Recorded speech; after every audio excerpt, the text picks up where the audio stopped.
Thanks for having me here today. My name is John Sarter. I'm the founder of the Microgrid Development Group, San Francisco Bay Area. And the title of my talk today is going to be Taming the Duck.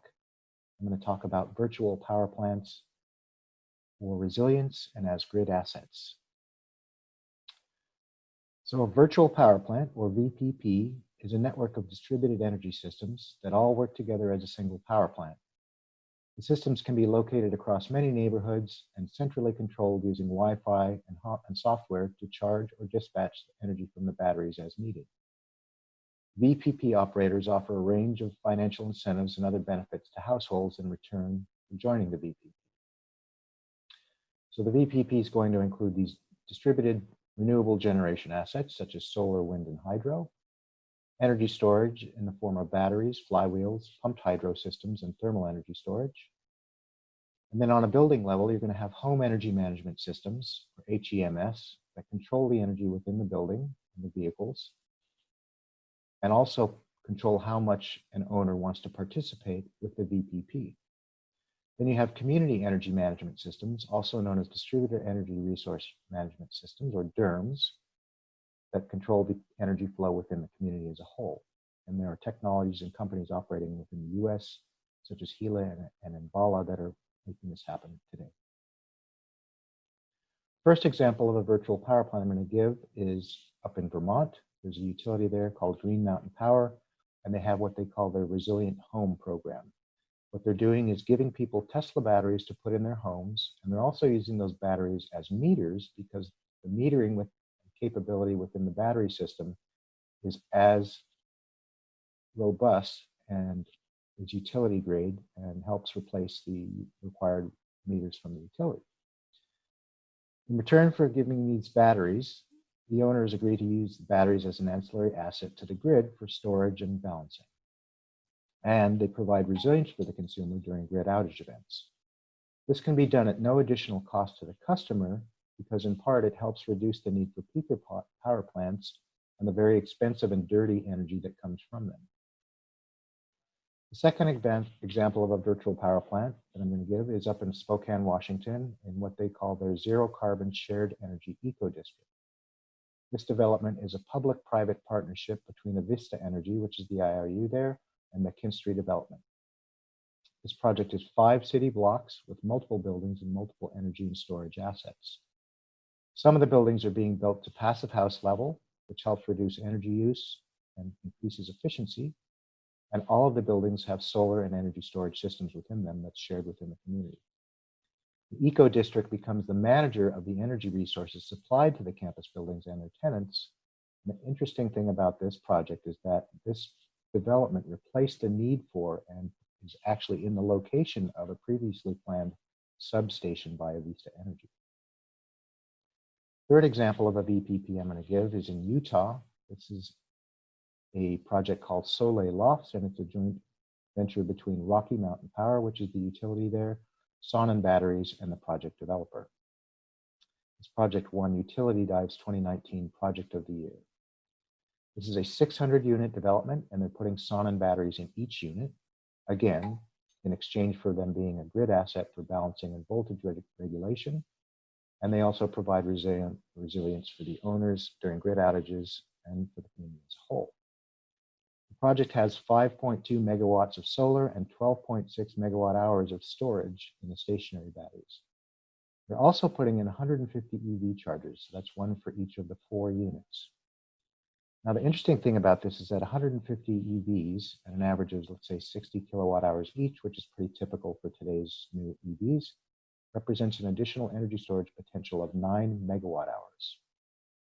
And that's only 25% of the development, 1 in 4 units. This starts to speak toward the untapped potential of using EVs for vehicle-to-home and vehicle-to-grid use. There was a recent study done for SoCal Edison that found that just a 10% penetration of electric vehicles into the current vehicle market in their service territory would be enough to shift the residential peak power loads to evening hours if they charged off-peak in evenings. This also represented a large savings of $560 per EV per customer, even after paying for that nighttime recharging.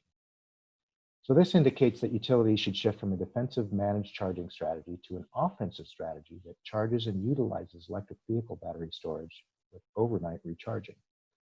And thus, the duck curve is tamed with a very small penetration of electric vehicles and only one-way charging. However, if you add bidirectional capability with EVs, then the renewable energy supply and residential demand can be shifted infinitely and as needed and levelized in virtually any scenario by charging and discharging EVs as needed and when needed. And thus, the duck is slayed. There's a new technology coming in from Canada that I'm helping introduce from a company called Osiaco. The product is called Decibel, and it represents vehicle to home and grid for everyone as a grid asset and for resilience. The Decibel is the first residential DC charger, which is bidirectional, combined with a solar inverter in the world. It's a very fast EV charger, giving you 1 mile per minute of range, and it can do this in part by direct DC charging, which also helps minimize battery degradation in the vehicle. It's also a 15 kilowatt solar inverter, and the total of this package being combined like this helps you reduce the cost to get your home to net zero energy use, and also to provide tremendous resilience for your home. The bidirectional flow allows your EV to act as a backup generator for your home and for the community. They have a management platform they call Orchestrate that takes care of the home energy and manages it, and also helps minimize battery degradation by controlling the flow of energy. These are some screenshots of the app and the phone app that shows you the different functions that you can click on and see what your car is doing, how much each car is charging or discharging, how much money you're saving by load shifting and by providing ancillary assets to the grid. We found a way to make it weather predictive so that if there's a storm or an event coming, you can actually charge up extra and maintain your reserves. And they've also managed to find a way to gamify it so that you can compete against other owners and users of the systems. This is a shot of their tablet of the overall management platform that shows how much energy your home is using, how much each vehicle is either giving back to the home or charging from the solar or grid, what's happening with your solar system as far as its energy output, what's happening as far as the grid goes, your energy that you're taking from or giving back to the grid, and then also the state of charge and state of status of your stationary energy management system or storage platform if you have one as well. One of the CCAs up near where I live is Sonoma Clean Power, and they have a program called Grid Savvy. With Grid Savvy, they are incentivizing grid-connected home appliances such as heat pump water heaters and thermostats for preheating and pre-cooling, providing thermal energy storage and storage of excess renewable energy on the grid. They're also giving away free EV chargers with an agreement to utilize those chargers and the vehicles, again, for ancillary grid services to charge when there's excess solar on the grid. Sonoma Clean Power will also be showcasing the Decibel inverter bidirectional charger in their new Advanced Energy Center, which is coming this fall. So if incentivized and utilized by a CCA, this technology, the Decibel inverter charger, can help provide unmatched ancillary capabilities and unparalleled resilience to the consumers and the community as a whole. Getting to the economics and flexibility of the system, we are planning to install this in a project up near where I live in the town of Fairfax, California, in the Fairfax microgrid project. The first phase of the project is to utilize this is before Decibel, utilize the existing 31 kilowatt PV array that now powers a fire station, police station, and a building they call a pavilion, which is a community center. Add 34 kilowatt hours of stationary batteries and a new 12 kilowatt inverter because one of the existing ones has gone out. This would allow the community center to island in the event of grid disruption, and the cost of this system was going to be around $35,000.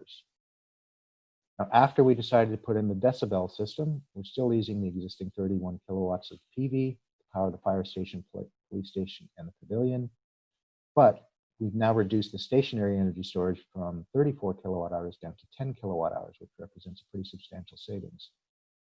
And we're using the Osiaco inverter bidirectional EV charger to replace the current one that's gone out.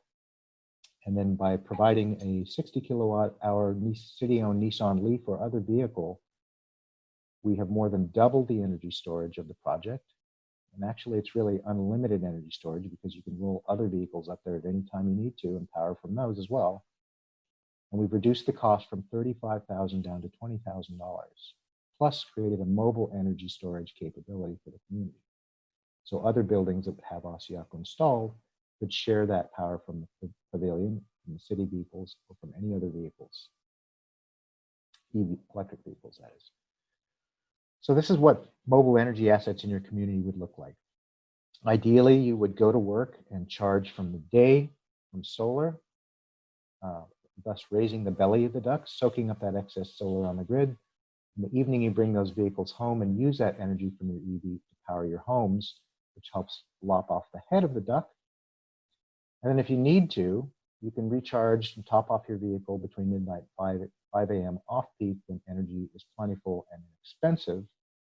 However, if you really think about it, a home does not use that much electrical energy through the evening and nighttime, usually maybe around 10 to 15 kilowatt hours. So that's just a small fraction of what your electric vehicle has in it, and you generally don't need your full capacity to get to work and back the next day.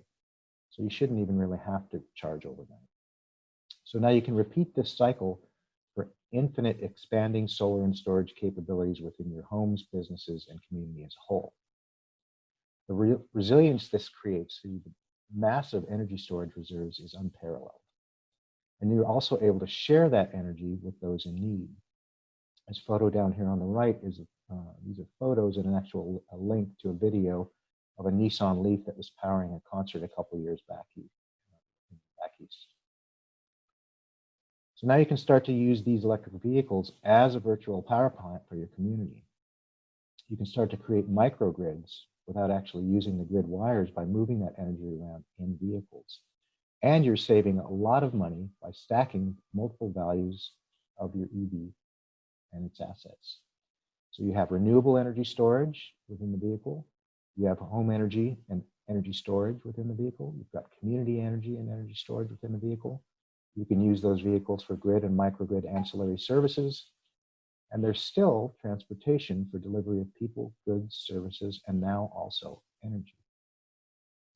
Another interesting aspect of this is you can actually move your energy supply out of harm's way in an event such as a wildfire or hurricane and bring it back after the event to repower your community and rebuild as needed. So throughout history, humanity has gone to systems which were stationary and we've made them mobile, and they have improved in the process.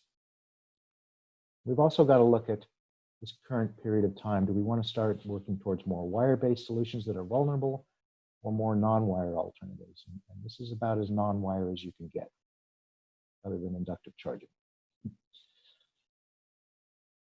Also, as these technologies have gone mobile, they have integrated and become a synergistic greater product than the original, than they could be alone.